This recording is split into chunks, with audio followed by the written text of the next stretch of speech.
ಕಾಪು ತಾಲೂಕು ಮುದರಂಗಡಿಯಲ್ಲಿ ಉದ್ಯಮಿ ಡೇವಿಡ್ ಡಿಸೋಜಾ ಹತ್ಯೆ ಪ್ರಕರಣಕ್ಕೆ ಸಂಬಂಧಿಸಿದಂತೆ ತನಿಖೆಯನ್ನು ನಡೆಸ್ತಾ ಇರುವಂತಹ ಪೊಲೀಸರು ಶುಕ್ರವಾರ ಇನ್ನೋರ್ವ ಆರೋಪಿ ಉಡುಪಿ ಜಿಲ್ಲೆ ಬೈಂದೂರು ತಾಲೂಕಿನ ಎಡ್ತರೆ ಗ್ರಾಮದ ಬಾಳಿಹಿತ್ಲು ನಿವಾಸಿ 42 ವರ್ಷ ಪ್ರಾಯದ ಲೋಕೇಶ್ ತೇಜ ಕೊಠಾರಿ ಎಂಬಾತನನ್ನ ಬಂಧಿಸಿದ್ದಾರೆ.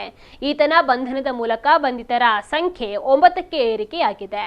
ಈ ಪ್ರಕರಣದಲ್ಲಿ ಈಗಾಗಲೇ ನೇರವಾಗಿ ಭಾಗಿಯಾದ ಆರೋಪಿಗಳಾದ ಅನ್ಮೋಲ್ ರಸ್ತೋಗಿ ಮತ್ತು ಜಿಯಾಹುಲ್ ವಾಜುಲ್ ಶೇಖ್ ಯಾನೆ ದೀಪಕ್ ಕೃತ್ಯವನ್ನ ಎಸಗಲು ಇತರ ಆರೋಪಿಗಳ ಜೊತೆ ಸೇರಿ ಸಂಚನ್ನ ನಡೆಸಿ ಹಣಕಾಸು ಪೂರೈಕೆ ಮಾಡಿದ ಮೊಹಮ್ಮದ್ ಇರ್ಷಾದ್, ಚಿರಾಗ್ ಪೂಜಾರಿ, ಸದಾನಂದ ದೇವಾಡಿಗ ಮತ್ತು ಕಿಶೋರ್ ರಾಮ ಪೂಜಾರಿ, ಬಿಹಾರ ಮೂಲದ ಸೂರಜ್ ಎಂಬವರನ್ನ ದಸ್ತಗಿರಿ ಮಾಡಿ ಈಗಾಗಲೇ ನ್ಯಾಯಾಲಯಕ್ಕೆ ಹಾಜರುಪಡಿಸಲಾಗಿದೆ.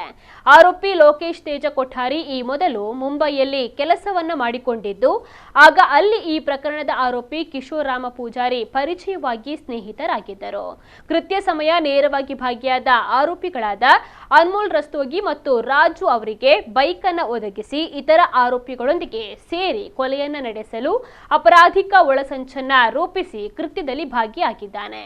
ಈತನನ್ನ ವಿಶೇಷವಾದ ಕರ್ತವ್ಯದಲ್ಲಿದ್ದ ಕಾರ್ಕಳ ಪಡುಬಿದ್ರೆ ಪೊಲೀಸರು ಬೈಂದೂರಿನ ಎಡ್ತರೆ ಎಂಬಲ್ಲಿ ವಶಕ್ಕೆ ಪಡೆದು ಪ್ರಕರಣದ ತನಿಖಾಧಿಕಾರಿಯವರ ಮುಂದೆ ಹಾಜರುಪಡಿಸಿದ್ದಾರೆ. ಹಾಗೂ ಈತನಿಂದ ಕೃತ್ಯಕ್ಕೆ ಬಳಸಿದ್ದ ಮೊಬೈಲ್ ಫೋನ್ಗಳನ್ನ ಹಾಗೂ ಬೈಕ್ನ ಎಂಜಿನ್ ನಂಬರ್ ಹಾಗೂ ಚಾಸಿಸ್ ನಂಬರ್ ಅನ್ನ ಉಜ್ಜಲು ಬಳಸಿದ್ದ ಮೆಷಿನ್ ಅನ್ನ ವಶಕ್ಕೆ ಪಡೆದುಕೊಂಡು ತನಿಖೆಯನ್ನ ಮುಂದುವರಿಸಿದ್ದಾರೆ.